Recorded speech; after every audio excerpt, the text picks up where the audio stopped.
Magandang araw. Nagpa-interview po itong si Pangulong Marcos kay Katunying. Doon sa interview, marami po siyang nabanggit patungkol sa mga naging priority ng kanyang gobyerno.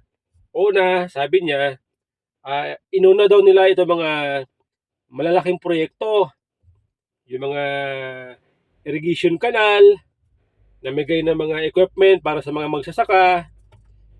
Tapos nabanggit niya itong sinasabi niya itong tungkol naman sa subway. Okay? Itong subway po ay nasimula nung panahon ni Tatay Digong. So ibig sabihin yon, pinagpatuloy lang niya. Okay? So iniisip ko kung ano ba yung mga sinasabi niyang malalaking proyekto na inuna nila. Ano ba yon? Okay? Kasi kung titingnan natin, ang mga binabanggit niya malalaking proyekto ay parang hindi natin nakikita. Okay? Yung mga proyekto na nasimulan sa panahon niya, parang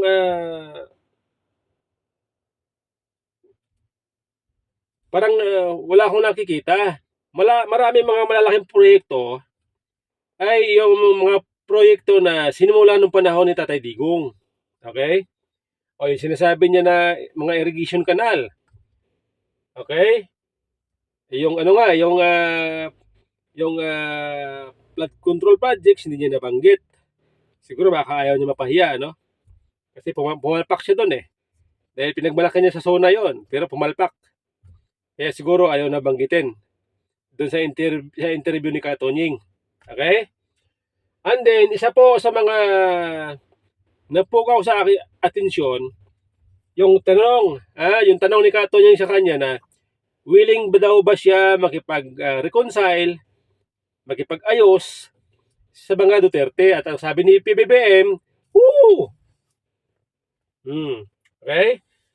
Siyempre tayo bilang nag-observe, nangingilatis, binabasa natin yung pagsagot, body language, para malaman natin kung mayroon bang sinseridad mula sa kanyang puso, sa kanyang isip. Okay? Kaya nabanggit nga ni Pangulong Marcos na siya daw po ay marami ng kaaway, inaamin niya. Ayaw na din niya makipag-away. Sabi niya, ay alam po ninyo sa tingin ko, ay mukhang mahihirapan si Pangulong Marcos pagdating sa usapin na reconciliation sa mga Duterte. Ito nga habang ini-interview si Katunying, si Pangulong Marcos, tinitingnan ko yung mga reaksyon ng tao sa comment section. Ang mga sinasabi, hindi ako naniniwala dyan, sinungaling yan, mga ganon. Budol yan, isa na namang budol yan, mga ganyan.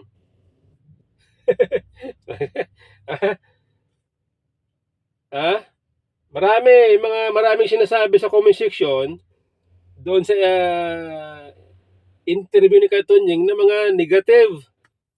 Bakit ganon? Bakit umaabot sa punto na itong mga tao, maraming tao, ay nawala na ang tiwala kay Pangulong Marcos? Alam mo niyo kasi, doon sa mga nagdaang pangyayari, yung KOGC,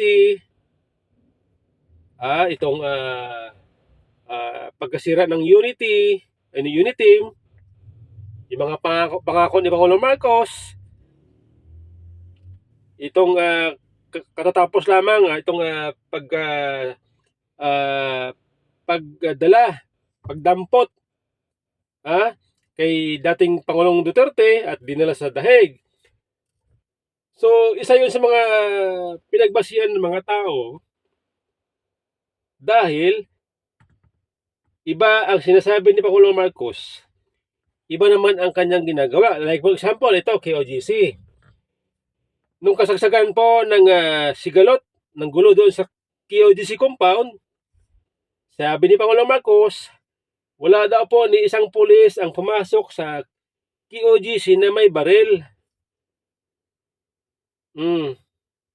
Wala daw. Ay kitang-kita po natin na ang mga pulis na pumasok na pagkarami-rami ay naka-full battle gear. Kasama dyan si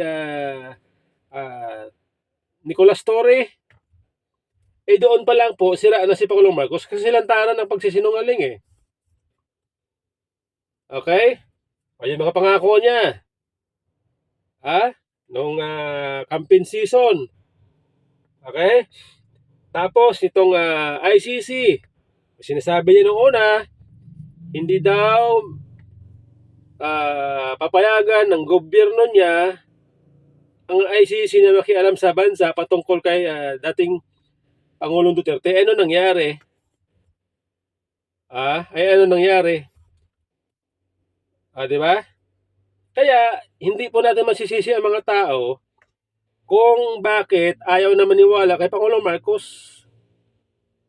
Ay kasi sila rin ang may gawa kung bakit ang mga tao ayaw na maniwala. Ngayon, sabi gusto niya makipag-reconcile sa mga Duterte, tingin ko malabo yan. Malabo yan mangyari sapagkat unang-una, hindi nga niya magawang pigilan ang kanyang mga bata diyan sa Kongreso. Hindi niya kayang disiplinahin ng mga bata diyan sa Kongreso. Hindi niya kayang kontrolin. Pangalawa, masyado nang malaki ang damage dito sa ginawa nila na i-impeach. Gusto nila tanggalin ang Vice President Sara Duterte. Masyado na malaki ang ginawa nila dito sa mga Duterte.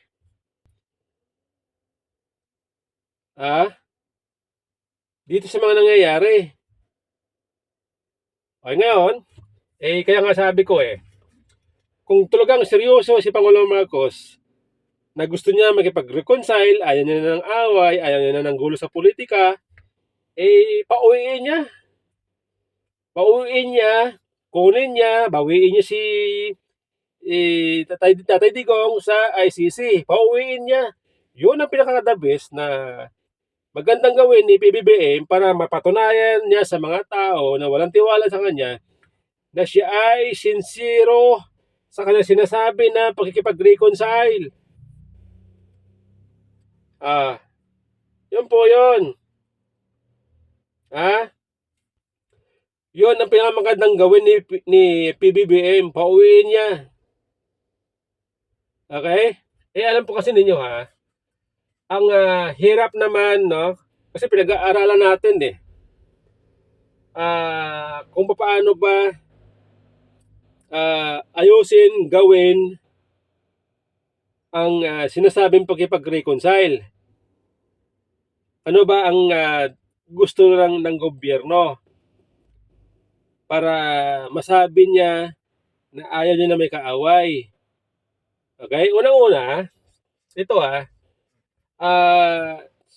maraming kapalpakan sa administrasyon. Sa Kamara, lalo. Maraming kapalpakan.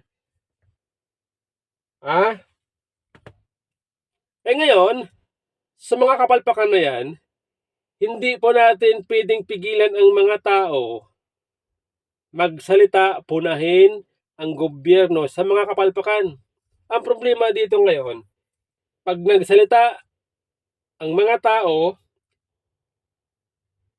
pag sinita ng mga tao ang gobyerno, ang ginagawa ng gobyerno, ginigipit.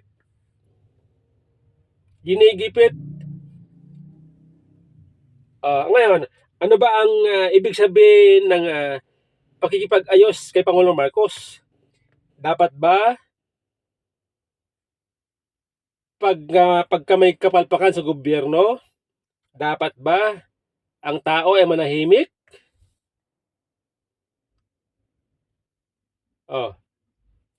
Hindi po ganun kadali. Kasi unang-una nakikita ko, ang gobyerno pong ito ay hindi po willing tumanggap ng criticism mula sa mga tao. Ah, papatawag ka sa Kongreso, papatawag ka sa NBI, o di ba? Tao yan eh.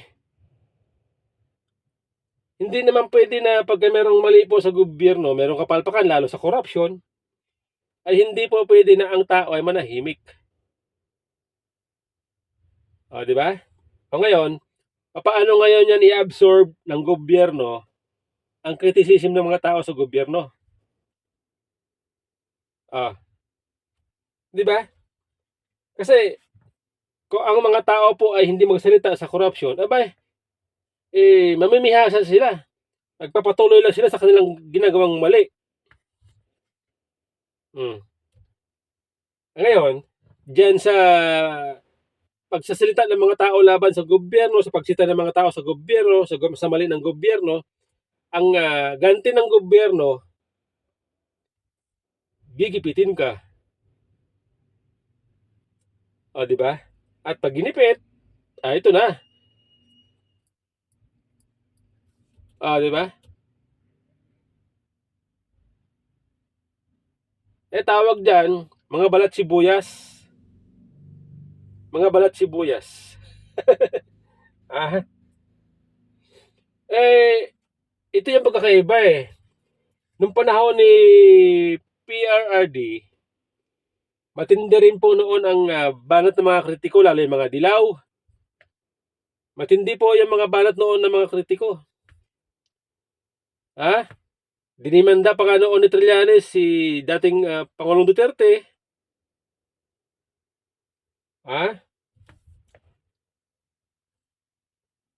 Binabatikos noon ni Lini Robredo si Pangulong Duterte.